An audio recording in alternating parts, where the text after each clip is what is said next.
both of the players are experiencing serious stress. It's been a long tournament, and I mean, sometimes it sort of feels that it's easy to evaluate the position just by watching, but I mean, definitely the players, they know what they're doing, and okay, so draw it was.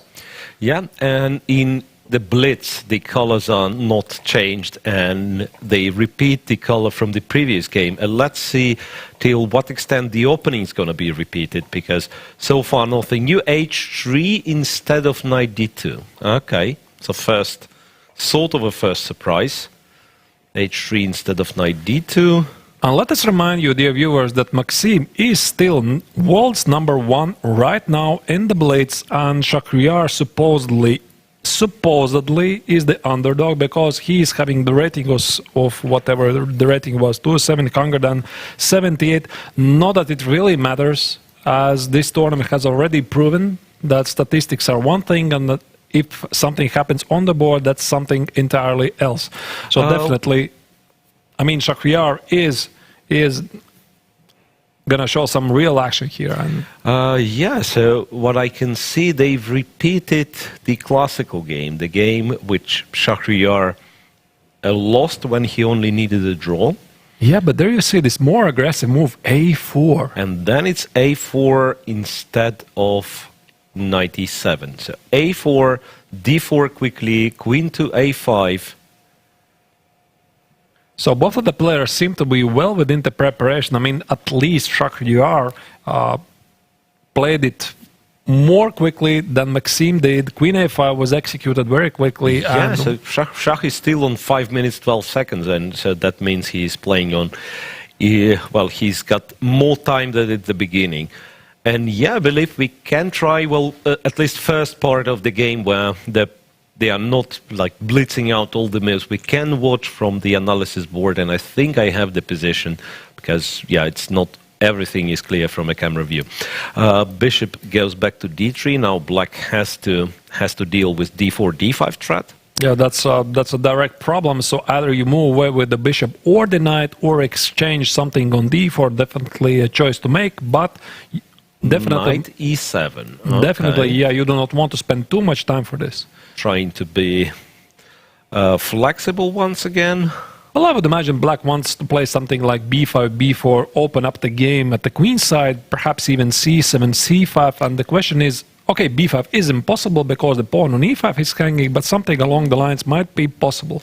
Yeah, so perhaps first things first, the knight will not remain on e7. We know that it ended badly last time the knight was standing on e7. So I thought black should be heading towards g6 with his knight, but I'm no longer that sure, because knight f5 was played, right? So if you put the knight on g6, that means you are ready to tolerate this knight for on f5 for quite some time, because, yeah, well, white might play g3 to cover the f4 square. Now you're not comfortable taking on f5, because you just put the knight on g6, and then spending more time moving this knight away is not very pleasant. So right. Shah decided to take with the bishop. Right, it is played. Takes, and knight c6 goes back to c6.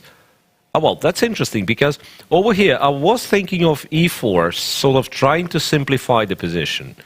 e4, and then presumably if white takes, black takes, white takes, knight f5, well, should be very close to equality.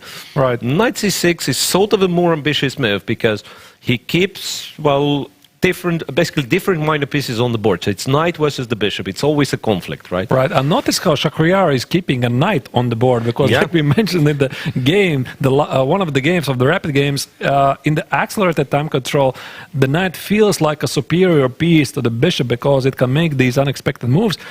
There have been a couple of moves takes made. Knight e5, I believe. Yeah, now it's a question if... Should be about equal, d5, yeah, knight e5 played, knight takes, pawn takes, and queen to e2. Or even black is better. Knight e2 takes, queen to e2. Yeah, I can imagine black being better here. Rook e8, bishop to e4, and c7, c6. Well, at least for black it is easier to play, because this bishop on e4 essentially is a static piece. It's doing nothing, and the knight on f6 can be more tricky than the bishop on e4. Yeah, well, and the thing is, like, whenever you move the bishop, you have to look, you have to watch out for e4, e5, e5, e4, right? So a to d1, queen to c5, perhaps having some a4, a3 intentions.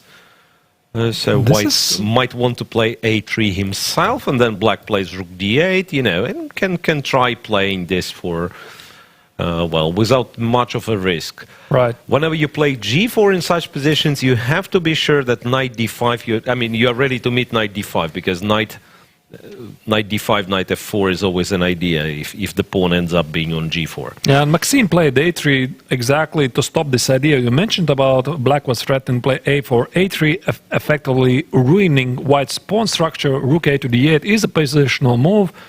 Takes, and bishop c2, attacking the pawn, b5 played. Now if you swap everything on e5, rook d2 is winning the game for black, it seems. Yeah, rook d2 is an annoying threat. Traps the bishop on bishop b1, there is rook d1 check, so pawn on e5 is a taboo. Well, I like black's position, really. Yeah, I mean, indeed, it's an unpleasant position for white, and moreover, it's hard to imagine how do you change the character of the position so it is safe. Maybe there's right? even a threat to play e5, e4, and the point being I want to target the pawn on f5, and if white plays bishop takes on e4, then I play rook e8. And King f1 was King played. F1. Does so it now allow it's e4? the question. Yeah, now it's the question. Can he play e4 or no, not? you cannot, because now you have access to the f3 move. Point being, after bishop e4, rook e8, now you can play f3. f3. And there is no pin to the king on g1. Yeah, with king on g1, f3 wouldn't be possible, and then the black would have very promising position attacking the bishop. Yeah. So Maxime spotted it on the right time, so he probably saw this idea that black was threatening to play e4. So I wonder how to proceed here for black. King to f1, yeah. Yeah, after king f1. Rook is lifted to d5. Okay. Protecting the pawn and presumably threatening to play queen d6. Yeah, intending to play queen d6, then some rook d2s become a threat. So now the critical line looks bishop e4. So that if rook goes back, the bishop goes back, presumably, or maybe goes to b1. And then knight takes, queen takes. And rook in d2? case of rook d2, there is rook e2. It's very narrow, let's say, but seemingly white holds. All right. But at the same time, it could be that instead of rook d2, black just continues playing some queen d6 and pretends, that he's... yeah, queen d6. There is already g3, rook e2, king g2. Yeah, maybe that's the way for white, just to play bishop e4 and. Yeah, and that's what he does. Maxime follows your advice, and I would imagine that Shak will try to keep the knights on the board because essentially after the trade of the pieces, of the light pieces, I do not see a way for black to continue, unless he is happy with the draw. Well, he might, because knight takes, queen takes. Not so clear where he's heading towards. Queen c4 is never a good idea. Okay, queen d6, so keeping the heavy pieces on the board, and he will still try to, pressure a little. So g3, f6, g3, yeah, g3, f6 has been played already. So probably black is sort of slightly better. I'm not sure how much exactly, because the sole d file is not exactly a decisive factor. So rook e2 indeed, a check from here. So now, for instance, king g2, you have to be ready for this, because taking on d5 is not necessarily what you want to do. And it's going to be a draw. But it seems that... No? No. No, I'm wrong. No, rook d2... No, wait, how was it? Check here, rook e1, and after a couple of moves repetition, rook went back to d5, and rook e2 again it is. Shakhriyar rightfully feels that he should be better because he controls the only open d-file, right? And he repeated the moves.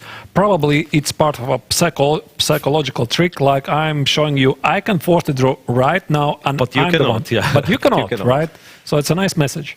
Yep, something... rook to e3 this time. Okay. So, I mean, white essentially just has to stand and do nothing. Queen to d7, targeting this thingy, so that at some point, h4 played. Okay. And Maxime is down on time. Look at that. He has something like 1 minute and 15 seconds comparing to Mamedyarov's 2.5 minutes, and the position feels more unpleasant than... Well, it's like he's moving the king somewhere. King e7, queen g4, king d8. So the king is going all the way to b6, c5, then, you know, all the pieces getting traded, and king c4, king b3. Is that the idea? It might be. And definitely Maxime is not gonna find it out. I think he pushed just f4, didn't he? Rook e4, no, rook e4. No, the pawn is an f4. I'm sorry, I misread it. And c4, so that was the idea. But is it the right timing for that? Check here, king g2, the risk queen d3. The risk queen d3, I mean, I don't know if queen f1 is such a threat, but the feeling is that it is, yeah? Queen d3 threatening queen f1. Yeah, how do you protect against this threat? Queen f1? Oh, well, there is precisely one check on g7. No, yeah, there's another check after c5, but essentially that's it. I mean, there are no more checks. So queen e2, but then after queen e2, black trades, takes on c4 his opponent. Queen takes g7. Seriously. What? King b6, so c5, king a6, and what is going on? I would assume black is just checkmating white, is he? Maybe he's planning to run away with the king somehow, but it's very hard to believe. It's very hard to believe. Well, anyway, I mean, it looks like Shakhriyar is well on his way to score unexpected slightly victory, because supposedly Maxime was the big Ella favorite, and he is world's #1 in Blitz. But still, like I said before, it doesn't matter. It all comes down to this. c5 check, king a6 is played. So now the question is... Does white have more or less anything? Rook b4. Well, there must be a checkmate. Yeah, claiming there is nothing e4, you can do. That's it, right? Can you play e4 right now? I'm going to check. Yeah, but by the way, after rook b4, white is not threatening anything. Well, and there is also, Mamedyarov is good at spotting such things. Check, f3, wow, queen to d2 amazing. Resigns, yeah? Amazing. Queen to d2 resigns, because after this, what was the solution? h5. Well, h5 is, I believe I wanted to bring a point that this is a nice way to win.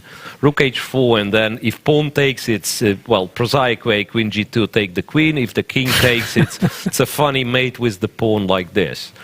Anyhow, queen d2 check was the end of it, and it's a victory for Mamedyarov.